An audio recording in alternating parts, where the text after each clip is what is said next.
मेवाड़ भी इस चक्कर में मिल गया क्योंकि बूंदी वाले राजी कर गए। यदि बूंदी वाले राजी नहीं करे, बूंदी कोटा वालों के बीच में नहीं बने, तो मेवाड़ भी मिलता नहीं। अब मामला पड़ा है, ठीक है। दिक्कत दूसरी आई, जो 3 बड़े स्टेट पड़े हैं, जो सिरोही को छोड़ दो, सिरोही को तो कहां मिलाना है, बॉम्बे। पीछे कितने बचे, 4 में 3 मगरमच्छ और एक कौन सा आपका, जैसलमेर। इनमें जयपुर छोड़ दो, बाकी 3 बीकानेर, जैसलमेर, जोधपुर, तीनों पाकिस्तान की बाउंड्री पे है। तीनों कहां पर है, पाकिस्तान की। और पाकिस्तान ने एक लोचा किया था कि पाकिस्तान जब बना था ना, पाकिस्तान ने बनते ही 3 अटैक किए। कितने अटैक किए? वो पहला अटैक करता है बलूचिस्तान पर।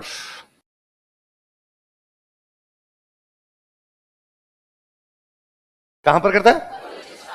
बलूचिस्तान पाकिस्तान का एक प्रांत है, यह पाकिस्तान का हिस्सा नहीं है, पाकिस्तान का इलीगल कब्जा उस पर। बलूचिस्तान को अंग्रेजों ने आजाद छोड़ा था।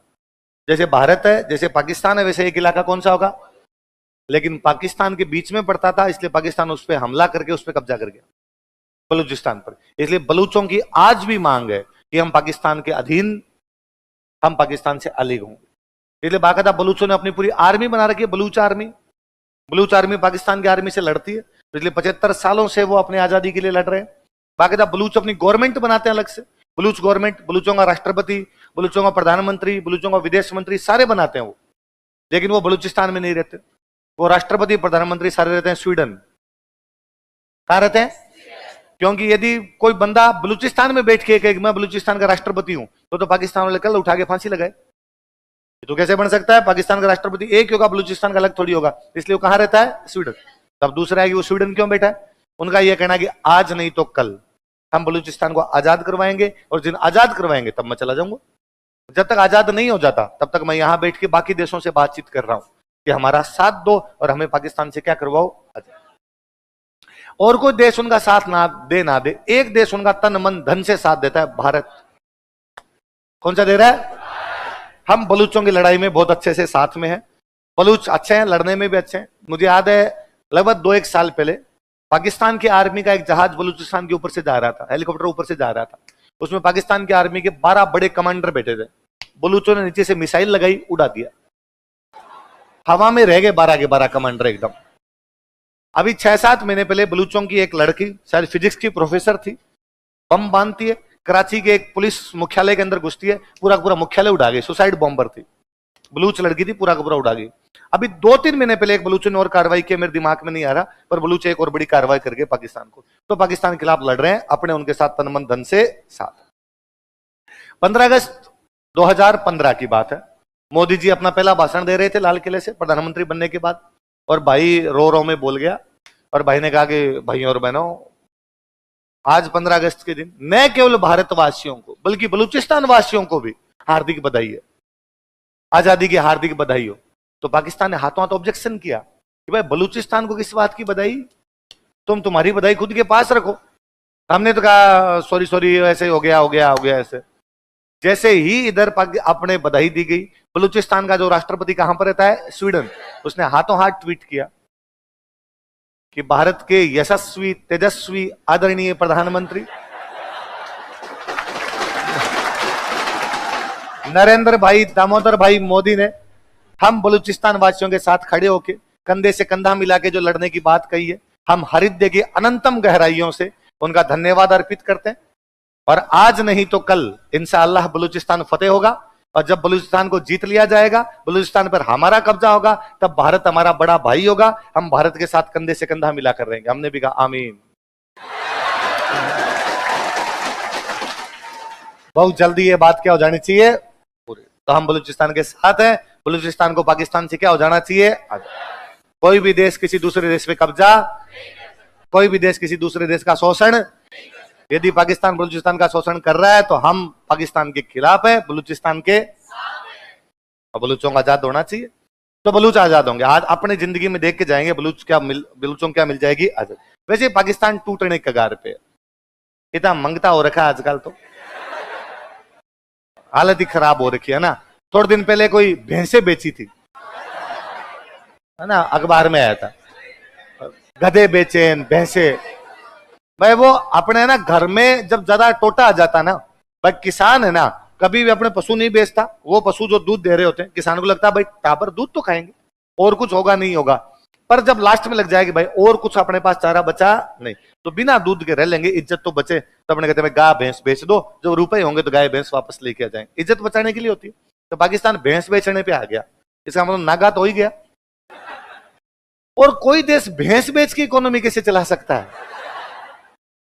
मतलब इंडियन इकोनॉमी में कोई बात होती है कि साहब हमारा विदेशी मुद्रा भंडार इतना बढ़ गया, इन्फ्लेशन ये आ गई, वो ऐसी बात नहीं, वो भैंस बेच दो अपने। वो अलग खेल रहे हैं भाई साहब। तो पाकिस्तान ने एक हमला किया बलूचिस्तान पर, और पूरे बलूचिस्तान पर क्या कर लिया? कब्जा। पाकिस्तान ने एक हमला किया कश्मीर। कहां पर हमला किया? कश्मीर के अपने कंडीशन और अलग। कश्मीर अपने ऊपर वाली साइड में, और कश्मीर के राजा है हरि सिंह। कौन है? हरि सिंह को ऐसा लगता है कि ना तो मैं भारत में शामिल होऊंगा ना मैं पाकिस्तान, और मैं कश्मीर को क्या रखूंगा? आजाद। फिर क्या करोगे भाई? कश्मीर को आजाद रख लोगे? उनका यह था कि भाई कश्मीर की बाउंड्री ऊपर से लगती थी रसिया से, है ना, उज्बेकिस्तान तुर्कमेनिस्तान बने नहीं थे तो रूस से बाउंड्री लगती है, एक बाउंड्री लगती है उनकी अफगानिस्तान से, एक बाउंड्री उनकी लगती थी पाकिस्तान से, एक बाउंड्री उनकी लगती थी इंडिया से, एक बाउंड्री उनकी लगती थी तिब्बत से, एक बाउंड्री उनकी लगती थी चाइना। उनका मानना यह था कि 6 देशों के साथ हमारी बाउंड्री है, और कश्मीर बहुत सुंदर है, ये 6 देश हनीमून मनाने के लिए कहां जाएंगे? और अरे ले चढ़ो उधर बढ़ो, कौन? अरे वो हा हु कर रहा है, घर वालों ने क्या खिला के भेजा था? तो कहा ये 6 देश घूमने के लिए कहां आएंगे अपने। और आज मैं कहता हूं यूरोप का देश है स्विट्जरलैंड, उसकी इनकम का सोर्स क्या है? टूरिज्म, जबकि वो इतना सुंदर नहीं है जितना सुंदर हमारा कश्मीर है।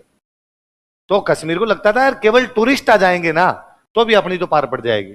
और फिर अपने जो सेव भी होते हैं, बादाम भी होते हैं, अखरोट भी होता है, अपने लकड़ियां भी अच्छी होती है ना, केसर होती है, इन सबको बेच बाच के अपने देश की इकोनॉमी तो चल। तो उस आदमी को लगता था यार अपना ठीक है, तो उस आदमी ने कहा ना तो भारत में शामिल होऊंगा ना पाकिस्तान में शामिल होऊंगा, कश्मीर क्या अलग से देश, ठीक है। अब पाकिस्तान इधर कश्मीर पे हमला करता है। पाकिस्तान जब कश्मीर पर हमला करता है तो कश्मीर के राजा ने अपनी आर्मी को कहा कि जाओ और जाके पाकिस्तान से लड़ो, पर कश्मीर की आर्मी पाकिस्तान से मिल गई जाके। कश्मीर की आर्मी किससे मिल गई? तो कश्मीर के राजा को समझ में आएगी गलत ले लिया पंगा, अब पार नहीं पड़ेगी, इसलिए कश्मीर का राजा भाग के आता है नेहरू जी के पास, और नेहरू जी को आकर था कि नेहरू जी सहायता करो, पाकिस्तान हम पर कब्जा कर लेगा। नेहरू जी ने कहा भाई तुम संप्रभु राष्ट्र हो, तुम जानो और पाकिस्तान जाने, हम इंटरफेयर क्यों करें? हमने पहले कहा था हमारे में शामिल हो जा, तू शामिल नहीं हो रहा था, अब तू जाने तेरा काम जाने। तो उसने कहा अब शामिल हो जाऊंगा, कागज लाओ कागज फटाफट, और उसने कर दिए साइन। इसका मतलब कश्मीर हम में शामिल हो गया। अब कश्मीर शामिल हो गया तो कश्मीर की रक्षा की जिम्मेदारी किसकी? भारत। तो भारत ने अपनी आर्मी भेजी कि भाई पाकिस्तान की आर्मी आ रही है, रिटेलिएट करो उसको। पाकिस्तान की आर्मी यहां तक पहुंच गई, तब तक इंडिया की आर्मी ने जाके पाकिस्तान की आर्मी को यहीं रोक दिया। बस हमने ये गलती की, हमने उनको रोका, कश्मीर में आगे नहीं आने दिया। उस दिन हमें करना यह चाहिए था कि जितने भी उन्होंने कब्जा किया था उनको बाहर निकालते। मैं कहता हूं कोई प्लॉट यदि अपने को बेचा जाता है, एक मालिक ने एक प्लॉट अपने को बेचा, उस प्लॉट पे यदि गुंडा कब्जे कर गए तो अपनी जिम्मेदारी है ना गुंडों को बाहर निकाला जाए। कश्मीर के राजा ने कश्मीर भारत को दे दिया, ये भारत की जिम्मेदारी है कि यदि कश्मीर पे गुंडों ने कब्जा किया तो उन गुंडों को वहां से। पर हमारी भी गलती नहीं थी, हम नए नए आजाद हुए थे, हमें लगता था यूएनओ में इस मैटर को लेके जाएंगे। कहां लेके जाएंगे? नया नया यूएनओ बना था 1945 में, यूएनओ कह रहा था कोई भी 2 देश लड़ना मत, हमसे पूछना, हम लड़ाई सुलझा देंगे। हमें भी लगा नए नए आजाद में लड़ाई करने में कोई मतलब नहीं है, हम इस मैटर को कहां ले जाएंगे? यूएन। और हमें लगता था यूएनओ बहुत शांति प्रिय है, यूएनओ बहुत निष्पक्ष है, यूएनओ अपने पक्ष में फैसला देगा, हम यूएनओ गए। यूएनओ अलग बैटिंग कर रहा था। यूएनओ का यह कहना था कि जहां के लोग जिस देश के साथ रहना चाहते हैं उनको उस देश में छोड़ दो। तो यूएनओ में जैसे मैटर लेके गए, हमने कहा साहब ये मामला है। तो यूएनओ का ठीक है नेहरू जी, कश्मीर के लोगों से पूछते हैं, यदि वो भारत के साथ रहना चाहते हैं तो भारत में मिला देंगे, और यदि वो पाकिस्तान के साथ जाना चाहते हैं तो। नेहरू जी बहुत ढंग से जानते थे कि सारे पाकिस्तान में जाएंगे, इसलिए नेहरू जी ने कहा हम नहीं खेल रहे, और नेहरू जी ने कहा हम इस मैटर को यूएनओ में समाप्त करते हैं, ये हमारा बाइलेटरल इश्यू है, द्विपक्षीय मुद्दा, हम दोनों के बीच की बात है, यूएनओ को इसमें टांग अड़ाने की कोई भी आवश्यकता। बस वो दिन है आज का दिन है, वो मैटर वैसे उलझ गया। वो आधे पे पाकिस्तान कब्जा कर गया, इसलिए अपने उसको कहते हैं पीओके, पाक ऑक्यूपाइड कश्मीर। आधा अपने पास पड़ा है, उसको पाकिस्तान कहता है आईओके। India occupied. हम कहते हैं कि कश्मीर पे पाकिस्तान का कब्जा है, पाकिस्तान का कब्जा छुड़वाएंगे। पाकिस्तान कहता है इस पे भारत का कब्जा है, भारत का कब्जा छुड़वाएंगे। कश्मीर अलग खेल रहा है, वो कह रहा है हम आजाद है, हम दोनों में नहीं आएंगे। वो अलग प्रकार की बातें करने लग गया, इसलिए कश्मीर उलझ गया। धरती का स्वर्ग इन चीजों की वजह से बंट गया। वरना कभी अमीर खुसरो ने शायद इन्हीं जगह को देख के कहा होगा, अगर फिरदौस बर्रू है जमी अस्त हम ही अस्त हम ही अस्त हम ही अस्त। यदि दुनिया में कहीं पे स्वर्ग है तो यही है, यही है। और वाकई वो जगह थी, वो उस प्रकार की जगह थी, पर हमने इस आपसी मामले के अंदर उसको उलझा के रख दिया। पर मुझे पता नहीं क्यों पिछले साल 1.5 साल से भयंकर गट फीलिंग आती है कि कश्मीर का जो पीओके वाला हिस्सा है वो बहुत जल्दी हमारा हिस्सा होगा। मैं आर्मी के हमारे जो भी कमांडर्स वगैरह हैं उनके जब बयान वगैरह सुनता हूं, इधर मोटा भाई चलता है, कई बार बयान दे देता है, तो मोटा भाई के जब बयान देखता हूं तब मुझे लगता है कि यार कुछ ना कुछ खिचड़ी पक तो रही है, और 2024 वाले चुनाव से पहले पहले कुछ तो ये करेंगे, है ना, वरना चुनाव नहीं जीत पाएंगे ना।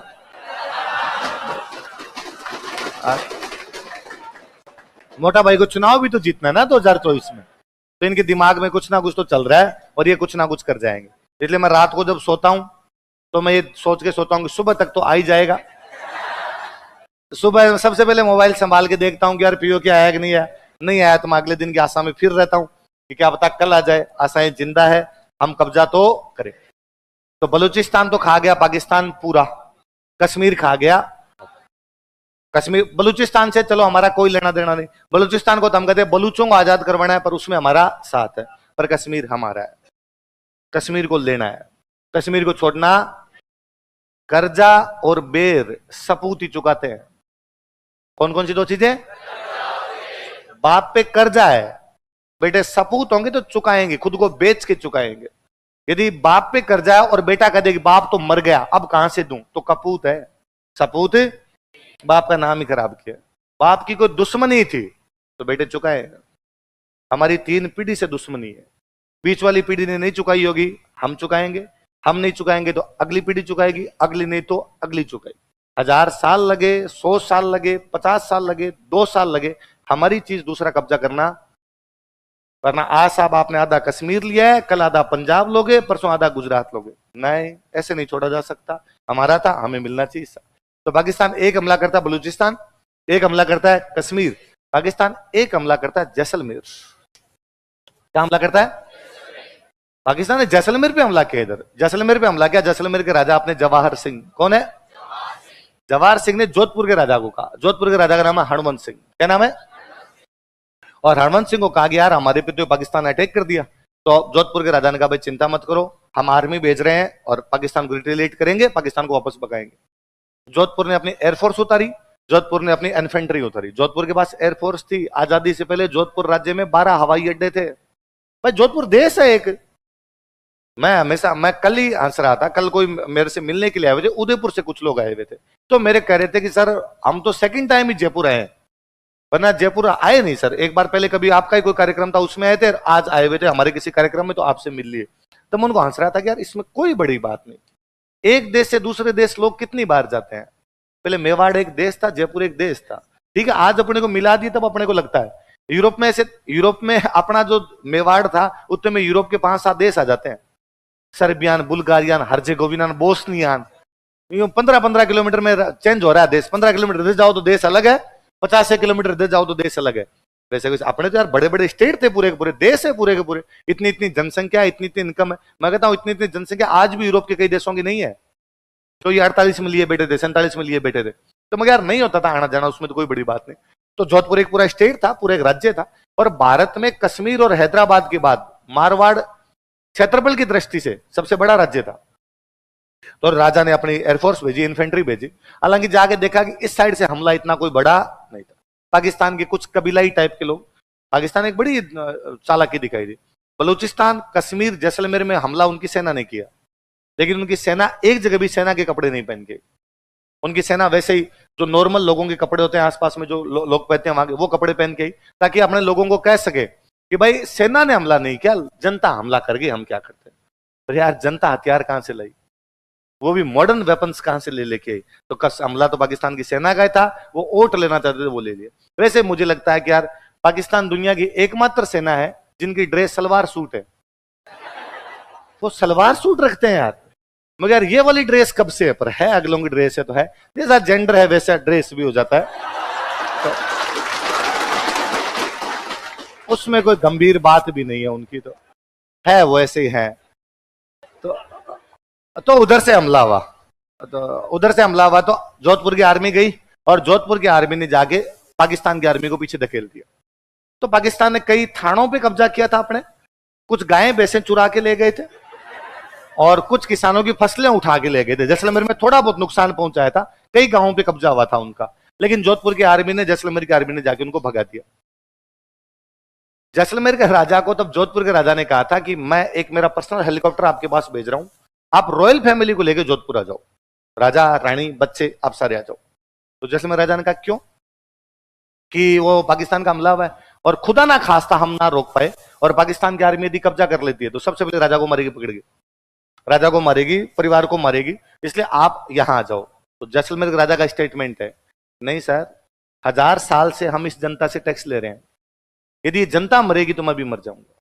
इस संकट की क्षण के, इस संकट की घड़ी के अंदर मैं जनता को छोड़ के, तब मुझे लगता है कि यार एक शासक का कैरेक्टर कैसा होता है। वरना यूक्रेन रूस के बीच में युद्ध हुआ, यूक्रेन वाला राष्ट्रपति कहां है पता ही नहीं चल रहा है ना। अफगानिस्तान पे तालिबान ने कब्जा किया, सबसे पहले अफगानिस्तान का राष्ट्रपति भागा, अशरफ गनी सबसे पहले देश छोड़ के भागा था। उस राजा का स्टेटमेंट था कि ना साहब मर जाएंगे, क्या होगा, मरेंगे, पर आज यदि मैं भाग गया ना, मैं खुद को मुंह कैसे दिखाऊंगा कि जो जनता मेरे को टैक्स दे रही थी उस पर जब दुख आए तब मैं वहां से भाग गया। वरना मुझे यह रहेगा कि साहब जनता लड़ रही थी, मैं लड़ा, जनता मरी तो। पर पाकिस्तान इतना कुछ कर ही नहीं पाई, साइड पे उनका हमला ज्यादा नहीं था, यहां से निकल गए। पर जब ये हमले हुए ना, तो अपने भारत में एक बहुत बड़े नेता थे, राम मनोहर लोहिया। कौन नेता थे? राम मनोहर लोहिया। इन्होंने एक समिति बनाई, राजस्थान आंदोलन समिति। क्या बनाई? और इन्होंने वल्लभ भाई पटेल और नेहरू जी को कहा, भाई नेहरू जी और वल्लभ भाई पटेल जी, एक बात तो समझो यार कि राजस्थान के 3 बड़े स्टेट बाउंड्री पर पड़े हैं, जैसलमेर, जोधपुर और बीकानेर, और पाकिस्तान के हमले हो रहे हैं। जब पाकिस्तान कश्मीर पे आधे पे कब्जा कर गया, इधर यदि बड़ा हमलावर कब्जा कर गया, तुम क्या करोगे? तो प्लीज दिमाग लगाओ, अभी तक राजा के कंट्रोल में पड़ी है जगह, इनको राजस्थान में शामिल करो। एक जगह होगा तो प्रशासन संभालना इजी रहेगा, अलग अलग होते हैं तो एडमिनिस्ट्रेशन संभालना इतना इजी, और इनको फटाफट विलय किया जाए। तो कोई पूछेगा कि राजस्थान की बची हुई रियासतों के विलय की मांग किसने की थी? कौन सी समिति बना के? समझ में आई बात? लिखो। बची हुई है 5। कितनी बची हुई है? सिरोही का तो मामला संभालना ही नहीं, सिरोही तो कहां है? बॉम्बे। तो वल्लभ भाई पटेल ने कहा उसको छोड़ो। पीछे कितनी बची? 4 में 3 तो बाउंड्री वाली है, कौन कौन सी? जोधपुर, बीकानेर, जैसलमेर। एक कौन सी बची? जयपुर। वल्लभ भाई पटेल ने जोधपुर, बीकानेर, जैसलमेर के राजाओं को बुलाया, बुला के सिंपल सी बात कही कि पाकिस्तान का हमला हो सकता है, तुम्हें राजस्थान में मिलना पड़ेगा, तुम्हें हम अलग से नहीं छोड़, खतरा है भाई साहब, उधर से थ्रेट है, इसलिए तुम चुपचाप इधर राजस्थान में मिल जाओ। पर दिक्कत जयपुर की थी। आप जयपुर को क्या कहोगे? जयपुर की जनसंख्या 10 लाख से अधिक है, उनकी इनकम 1 करोड़ से अधिक, और आपने पहले कहा था कि जिनकी जनसंख्या 10 लाख से अधिक और इनकम 1 करोड़ से अधिक हो वो क्या बन सकते हैं? राज्य। अब जयपुर को क्या कहा जाए? तो वल्लभ भाई पटेल ने फिर जयपुर वालों को कहा, राजा जी इधर आओ, जयपुर को राजस्थान में शामिल करो। राजा जी ने कहा, वल्लभ भाई पटेल आप सुनो, ये लावा, टोंक, किशनगढ़, करौली, इनको जयपुर में कर दो, ताकि उधर थोड़ा छोटा हो जाएगा, हम थोड़े ठीक हो जाएंगे। हम क्यों शामिल हो? वल्लभ भाई पटेल कह रहे सुनो तो, आप तो गुस्सा बहुत करते हो, राज प्रमुख आप, राजधानी आप, प्रधानमंत्री आप, सब कुछ जयपुर को। जयपुर के राजा थे सवाई मान सिंह। कौन थे? सवाई मान सिंह का पक्का, मैं राज प्रमुख, हम ही राजधानी, हमारा ही बंदा प्रधानमंत्री। बोला अरे धीरे बोलो। इनको 3 क्या क्या लॉलीपॉप दिए? राज प्रमुख, प्रधानमंत्री, उनको क्या खतरा दिखाया? पाकिस्तान का। तो 4 रियासतें शामिल की गई। कौन कौन सी? जयपुर, जोधपुर, बीकानेर। बताओ ये छोटी छोटी रियासतें बड़ी बड़ी, इसलिए अगले चरण का नाम है बड़ा राजस्थान।